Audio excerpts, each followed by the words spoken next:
আসসালামু আলাইকুম রহমতুল্লাহ। আমি শিমলা সীমা বলছি আমার পেজ সীমারেখা থেকে। কি অবস্থা, সবার কেমন আছেন? কে কোথা থেকে আমার ভিডিওটা দেখছেন প্লিজ কমেন্ট করে জানাবেন। আজকে শুক্রবার, চলে গেলাম আমরা একটু ঘোরাঘুরির জন্য। ঘোরাঘুরি ঠিক না, আমার আম্মা হসপিটালে, ওনাকে দেখে আসার পথে একটা রেস্টুরেন্টে গেলাম। আমি এই তো, সে অফিসের কাজ নিয়ে সবসময় ব্যস্ত থাকে, ফোনে কথা বলতেছে দেখেন। মানে আমি যে আসি তার কোনো খোঁজই নাই, সে জানেই না। তো আপনাদের সাথে একটু মেনুটা শেয়ার করলাম রেস্টুরেন্টে। এরপরে চলে গেলাম অর্ডার দেওয়ার জন্য, খাবার অর্ডার দিলাম।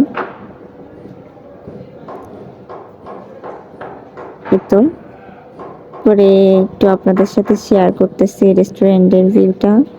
মানে ছোটোখাটোর মধ্যে অনেক সুন্দর, কিউট আছে। হ্যাঁ, একটু অফারও চলতেছিল স্টুডেন্ট বাজেটের। মানে আমার কাছে খুব ভালো লাগছে, ছোট পরিসরে একটা কিউট রেস্টুরেন্ট। তো আমি, এই যে স্যার মেনু দেখতেছে, এই তো মেন দরজা, এটা সুন্দর। এই আপুরা ওনাদের বাচ্চাদেরকে নিয়ে আসছিল, বাচ্চাটা অনেক কিউট ছিল। দেখেন কাজ করতেছে, ব্যস্ত মানুষ সে। ওই যে আমি, এই তো। তো খাবার অর্ডার দিছি, খাবার আসতে আসতে আমরা একটু স্ন্যাপ নিলাম। আমি, সে কাজ করতেছে, তার আমার সাথে কথা বলার মতো সময় নাই। হ্যাঁ, আমি বললাম আসো আমার একটু রিলস ভিডিও বানাই। এই তো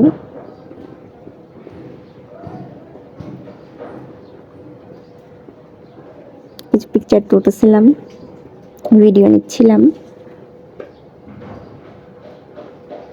সাইডে ওনাদের রেস্টুরেন্টের ডেকোরেশনটা আমার কাছে অনেক ভালো লাগছে, ছোট্ট পরিসরে কিউট।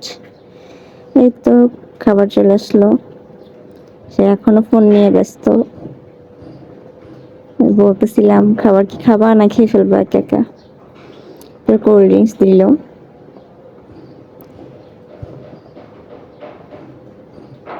তো খাওয়া শেষ, আমারটা খাওয়া শেষ, বেচারা বেশি খেয়ে ফেলছে, খাইতে পারতেছে না আর, টায়ার্ড হয়ে গেছে খাইতে খাইতে।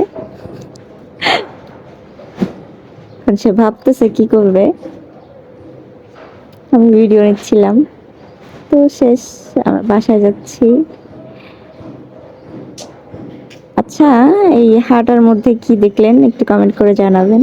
এটা কি স্বাভাবিক না অস্বাভাবিক হাঁটা, এটা একটু বলবেন। তো এরপরে রাতে মেজো ভাই ফোন দিয়ে বললো বাসায় যাইতে, মেজো ভাইয়ের বাসায়। 11:30টার দিকে আমরা আবার যাইতেছিলাম মেজো ভাইয়ের বাসায়। এই তো আমি, আমার জামাই, পাশের গলিতে মেজো ভাইয়ের বাসা। তো এখানে যাইতেছিলাম। এই তো যাওয়ার পরে মেজো ভাবি মহিষের মাংস রুটি দিল খাইতে। তো আমার জামাই তো যাই খাইতে বসে গেছে, খাইতেছে। আজকের ভিডিও এই পর্যন্তই। কেমন হলো প্লিজ কমেন্ট করে জানাবেন। টাটা।